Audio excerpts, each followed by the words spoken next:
गरीब कुंती अपने 5 बेटों की शादी रतन, मनोरमा, रीवा, चंपा, इमली से करवा कर ले आती है। आओ बहुओं, तुम 5 का तुम्हारे नए संसार में स्वागत है। चावल का कलश गिराकर गृह प्रवेश करो।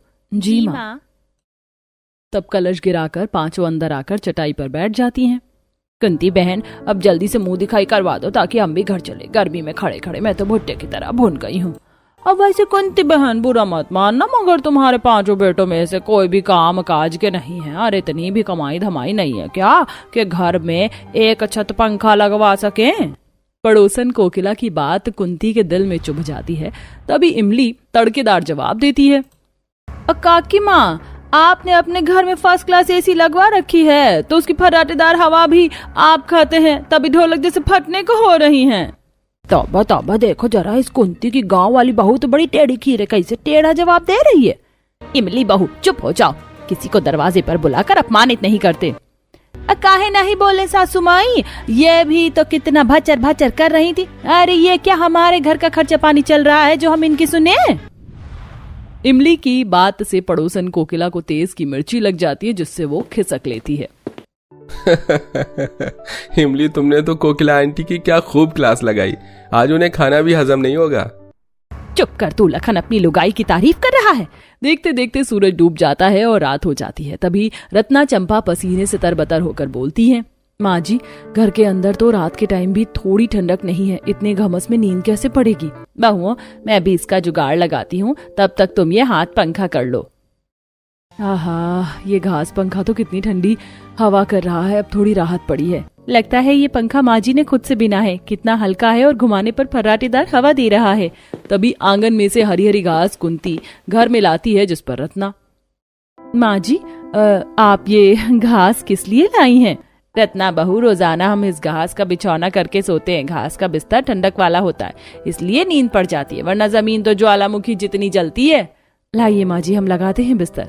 5 जुगाड़ू बहू घास के पुलों को एक लाइन से बिछा देती हैं। सब तकिया रख कर सो जाते हैं। अगली सुबह 5 तड़के सवेरे उठकर काम में जुट जाती हैं।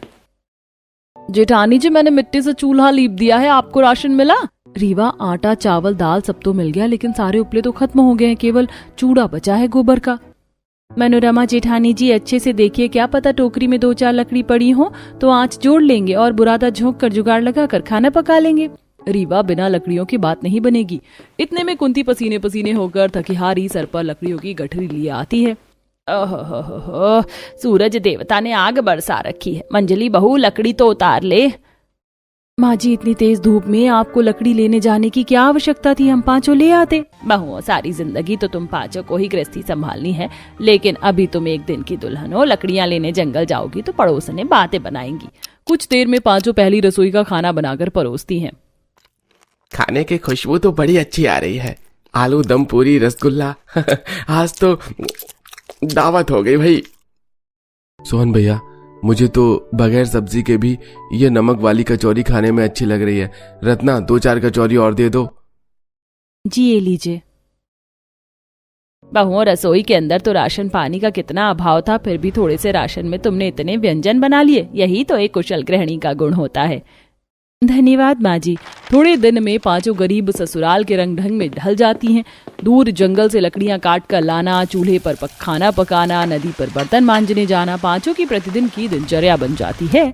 एक दोपहर, बहुओं, कितना टाइम हो गया है, तुम 5 ने अभी तक नहीं खाया। माँ जी, पहले ये 5 भाई आकर रोटी खा जाए, फिर हम खा लेंगे। ऊपर से गर्मी ने भूचाल मचा रखा है, खाने की इच्छा नहीं कर रही है। जेठानी जी, चलिए ना, नदी पर से डुबकी मार के आते हैं। ठीक है, चलो, शाम को चूल्हा जलाने के लिए लकड़ी भी लेकर आएंगे।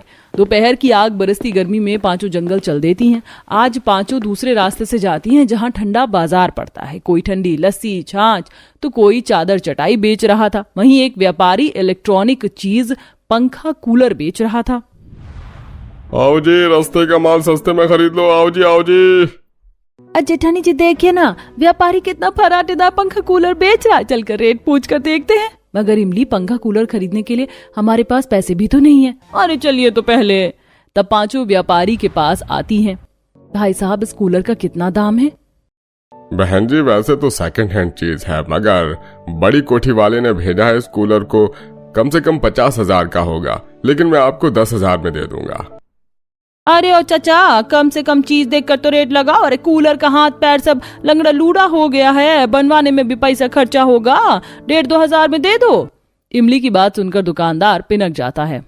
चलो फूटो यहाँ से, तुम तो हाथ का पंखा ही करो, कूलर की हवा खाने की तुम्हारी औकात नहीं है। मुंह लटकाकर पांचों जंगल में आ जाती हैं, जहां पर्यावरण विभाग के कुछ लोग पेड़ों को काट रहे थे। तभी रेवा पूछती है, भाई साहब आप इस तरह पेड़ों की अंधाधुंध कटाई क्यों कर रहे हैं? पेड़ों में भी जान होती है, पेड़ हमें शुद्ध हवा छाया देते हैं। बहन जी, ये सारे पेड़ मरकर और सूख चुके हैं, इसे कटवाकर नए पेड़ पौधे लगवाए जाएंगे। तभी उन सूखी लकड़ियों को देखकर इमली चंपा का जुगाड़ू दिमाग चलता है। अब भैया जी, अगर ये सूखी लकड़ी आपके काम की नहीं है तो हम ले जाते हैं। जी जी बिल्कुल, ले जाइए, हमें तो वैसे भी जंगल को साफ करना है। सारी लकड़ियां चुनकर पांचों घर लाती हैं, जहां गर्मी घमस से बेचैन सास घर छोड़कर चौखट के बाहर बैठी थी। माँ जी, बाहर कितनी गर्म लू चल रही है, आप अंदर क्यों नहीं बैठी? अरे बहू, घर में बगैर पंखे के घमस में बैठा नहीं गया, बाहर पत्ते हिलडुल रहे हैं, थोड़ा चैन तो है। माँ जी चिंता मत कीजिए, हमने इस गर्मी को भगाने का जुगाड़ ढूंढ लिया है, हमारे घर में भी पंखा, एसी, कूलर सब कुछ होगा। मगर चंपा बहू, ये कैसे संभव है? तुम सबके पति बेचारे कड़ी धूप में मेहनत करके घर का खर्चा पानी मुश्किल से चला रहे हैं, एसी कूलर तो कितने महंगे रेट की चीज है। माँ जी, हम चाहे तो लकड़ी से भी कूलर, पंखा, एसी बना सकते हैं और तार जोड़कर बिजली से चला सकते हैं। अरे वाह चंपा, ये तो बड़ा धांसू जुगाड़ लगाया तुमने। अब पांचों सबसे पहले लकड़ी का पंखा बनाती हैं, लकड़ी छील कर उसे पैना करके पंखुड़ी बनाती हैं। पंखुड़ियां तो बन गई, डंडी बनाने के लिए हमें मजबूत मोटी डंडी लेनी होगी ताकि स्टैंड टिक सके। कुछ ही देर में पांचों जुगाड़ू बहुएं लकड़ी का छत, पंखा, टेबल फैन बनाकर प्लग जोड़कर जैसे बोर्ड में लगाती हैं तो फर्राटेदार हवा देने लगता है, जिसे देख सास, क्या बात है मेरी जुगाड़ू बहुओं, तुम पांचों तो पक्की मैकेनिक हो, फर्स्ट क्लास लकड़ी का पंखा बना लिया, कितना ठंडक मिल रहा है हवा खाकर। एसी की हवा खाना तो हमारे नसीब में नहीं, इस पंखे से ही गुजारा कर लेंगे। माँ जी, एसी कौन सी बड़ी चीज है, आपकी जुगाड़ू बहू वो भी बना कर दिखाएंगी। अगले दिन पांचों बहू एक एसी कूलर की दुकान में जाकर बड़े ध्यान से उसका बॉडी स्ट्रक्चर देखती हैं और घर आकर इस बार एसी और कूलर बनाती हैं। 3 बहू एसी बनाती हैं और 2 बहू कूलर बनाती हैं। चंपा जेठानी जी, मैंने कूलर के चारों तरफ घास लगा दिया है। ठीक है, मैं जल्दी से पानी भर देती हूँ, फिर तुम चालू कर देना। थोड़ी देर में जैसे ही चंपा कूलर चलाती है तो उनका ये जुगाड़ भी सफल रहता है और इसी प्रकार वो लकड़ी की एसी बनाकर उसमें कूलिंग करने वाली मशीन जोड़ती है। अब उनके छोटे से मकान में एसी, कूलर, पंखा, सुख विलासिता की सारी चीज मौजूद थी। तुम पांचों ने तो कमाल कर दिया। हम सोच रहे हैं अब 2-4 हजार के तनख्वाह वाली नौकरी छोड़ छाड़ कर तुम्हारा बनाया एक एसी, कूलर, पंखा का व्यापार करें।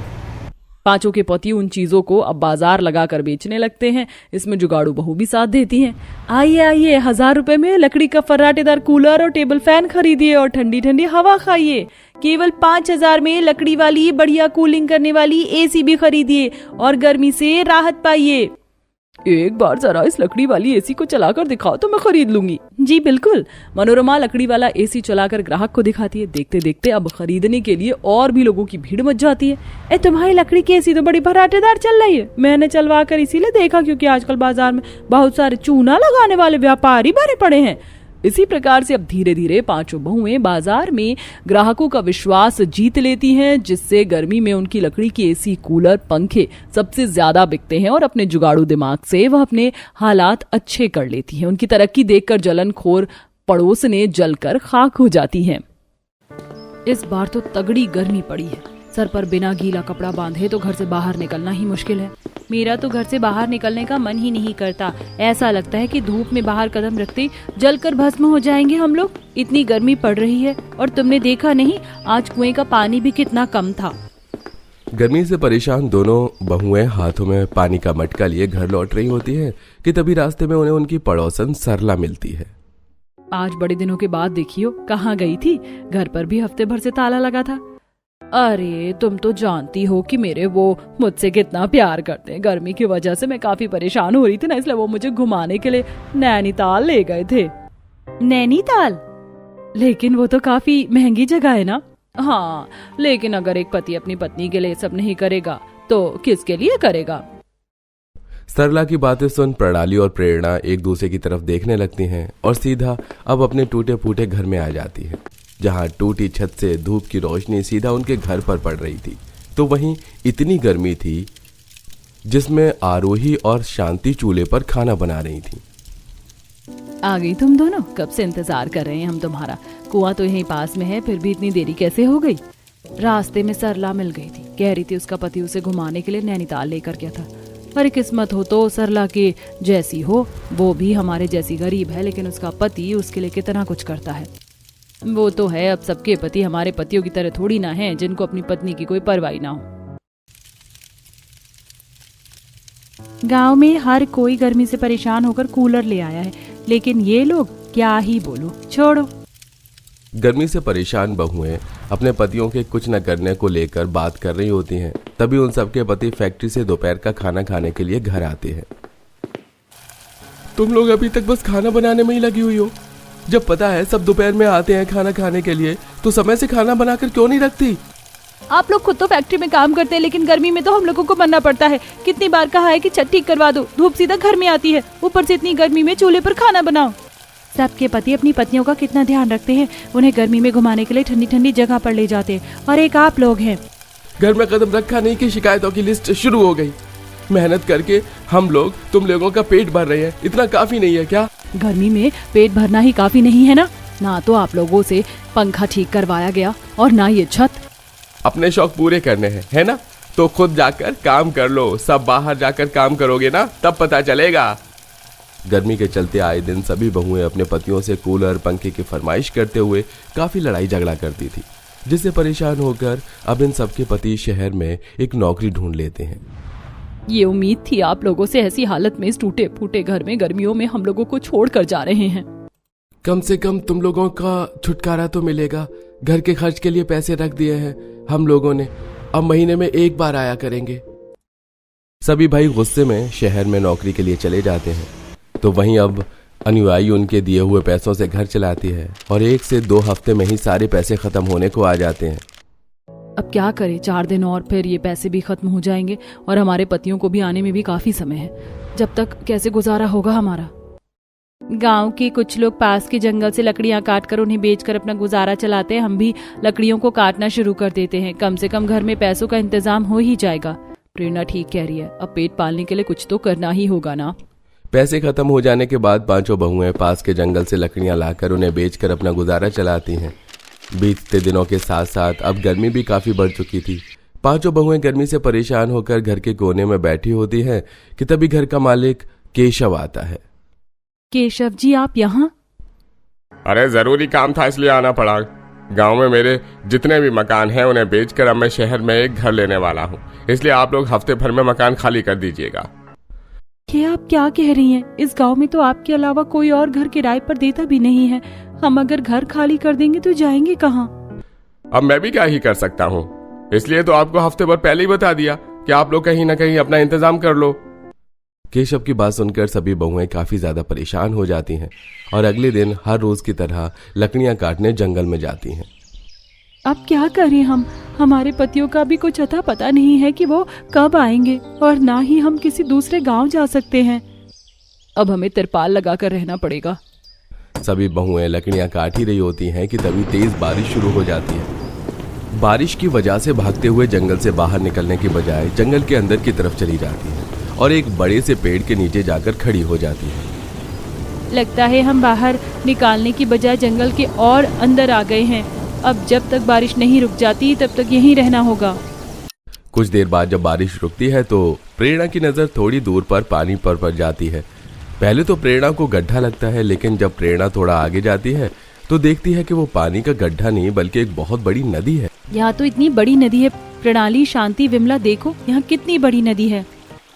प्रेरणा, ये तो काफी बड़ी नदी है। हमें तो इस बारे में कभी कुछ पता ही नहीं चला।